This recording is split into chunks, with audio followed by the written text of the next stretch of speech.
Israel पर Hamas के हमले के बाद गाजा से ज्यादा मोसाद को सर्च किया जा रहा है। भले ही मोसाद की इंटेलिजेंस इस बार फेल मानी जा रही है, लेकिन मोसाद का इतिहास बताता है कि ऐसे ही कोई खुफिया एजेंसी मोसाद नहीं हो जाती। 1949 से इजराइल के लिए सुरक्षा कवच का काम करती आई मोसाद अपनी तरह की अकेली एजेंसी है दुनिया में जिसका सामना करना किसी भी देश के लिए आसान नहीं है।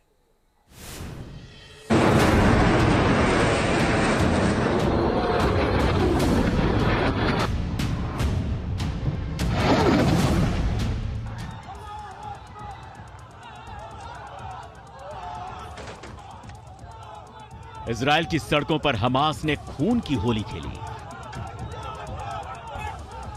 जिसके बाद से केवल इजरायली खुफिया एजेंसी मोसाद पर ही नहीं बल्कि सवाल तो अमेरिकी खुफिया एजेंसी CIA पर भी खड़े हो रहे हैं। क्योंकि अमेरिका की इजराइल से दोस्ती पूरी दुनिया जानती है। मोसाद और CIA को संयुक्त अभ्यास करते भी देखा गया है, लेकिन इस बार जब हमास ने इजराइल की पीठ पर आतंक का छुरा घोंपा तो अमेरिका को भी इसकी पहले से भनक नहीं पड़ी। सवाल तो अब यह भी हो रहा है कि क्या ये चूक कहीं जानबूझकर तो नहीं की गई। मोसाद को हमेशा मौत का दूसरा नाम माना जाता रहा है। कहते हैं कि इजराइल अपने किसी दुश्मन को माफ नहीं करता है जिसमें उसका हथियार बनती है मोसाद। मोसाद के जासूस एजेंट दुनिया के किसी भी कोने में अपने दुश्मन को पहचान कर न्यूट्रलाइज करने का दम रखते हैं। इसलिए मोसाद को दुनिया की सबसे खौफनाक खुफिया एजेंसी माना जाता है, जिसकी पहुंच दुनिया के हर उस कोने में है जहां इजराइल के खिलाफ साजिश रची जा रही हो। मोसाद का इतिहास 74 साल पुराना है। इसका मुख्यालय इजराइल के तेल अवीव में है। मोसाद का असली मतलब है institute for intelligence and special operations, जिसका काम है हर उस साजिश को, हर उस षड्यंत्र को खत्म कर देना जो इजराइल को नुकसान पहुंचा सकती हो। इजराइल की नेशनल इंटेलिजेंस एजेंसी है मोसाद। 13 दिसंबर 1949 को मोसाद का गठन किया गया।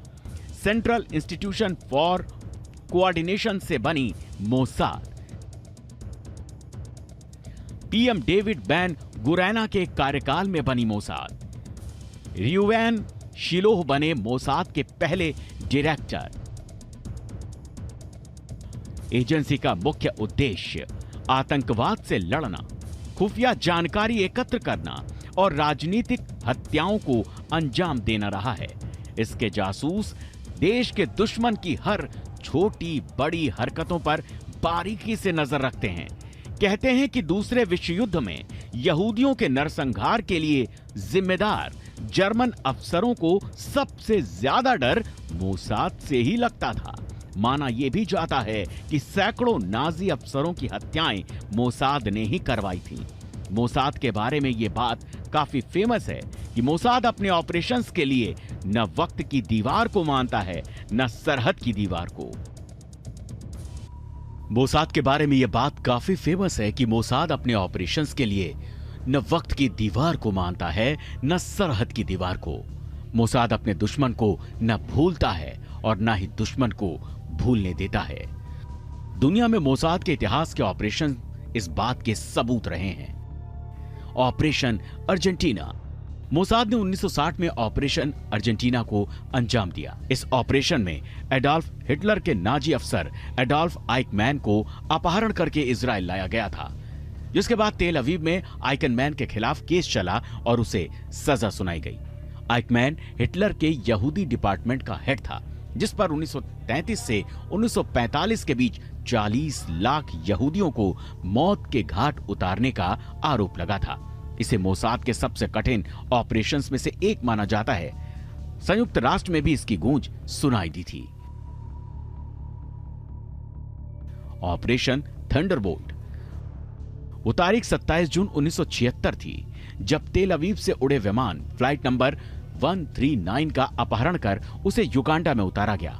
इजराइल में इस खबर ने हड़कंप मचा दिया, लेकिन बिना किसी को एक खरोच आए इजराइल ने पूर्वी अफ्रीकी देश युगांडा में घुसकर ऑपरेशन को मोसाद के जरिए अंजाम दिया और तानाशाह ईदी अमीन की नाक के नीचे से सभी बंधकों को सुरक्षित निकाल कर ले गए। Operation wrath of God. Operation wrath of God का प्रकोप बरसा था 1972 में, और ऐसा बरसा कि 20 साल तक लगातार बरसता ही रहा। 6 सितंबर 1972 के रोज म्यूनिक ओलंपिक में फिलिस्तीन के चरमपंथी संगठन ब्लैक सितंबर ने इजरायली खिलाड़ियों को बंधक बना लिया। करीब 11 खिलाड़ियों की हत्या कर दी गई। इजरायली बंधकों को लेकर चरमपंथी एयरपोर्ट तक पहुंच चुके थे, लेकिन फिर टीवी पर खबर आई कि खिलाड़ियों को छुड़ा लिया गया है। लेकिन इसके बाद इजरायल की मोसाद ने इन हत्याओं का बदला लेने के लिए सीरिया और लेबनान में चरमपंथियों के ठिकानों पर बमबारी की। कुल मिलाकर इसमें 200 आतंकी मारे गए थे। Operation Iran. ईरान और इजरायल दोनों जानी दुश्मन हैं। यही वजह है कि इजरायल ने ईरान के परमाणु कार्यक्रमों को कभी परवान नहीं चढ़ने दिया। करीब 18 महीने के ऑपरेशन के दौरान 1000 जासूसों की मदद से मोसाद ने ईरान के न्यूक्लियर प्रोग्राम को रद्द कर दिया था। ऑपरेशन मबूह। मोसाद फिलिस्तीनी संगठन हमास के खिलाफ लगातार सक्रिय रहा है। हमास का एक नेता महमूद अल महूब इजरायल में हुए एक आतंकी हमलों में शामिल रहा था। वो हमास के लिए हथियारों की डील भी करता था। यही वजह है कि मोसाद उसके पीछे पड़ गया। इसकी सूचना मिलते ही मबूह दुबई भाग गया। इसका पता चलते ही मोसाद के एजेंट फर्जी पासपोर्ट के जरिए दुबई पहुंच गए। दुबई के एक होटल अल बुस्तान रोताना में 19 जनवरी 2010 को मबूह को मार गिराया गया। मोसाद ने इसकी जिम्मेदारी नहीं ली थी और मेडिकल में पता चला कि मबूह की मौत ब्रेन हेमरेज से हुई थी। दुबई पुलिस की जांच में काफी वक्त बाद यह पता चला कि इसे मोसाद ने अंजाम दिया था। Team news nation.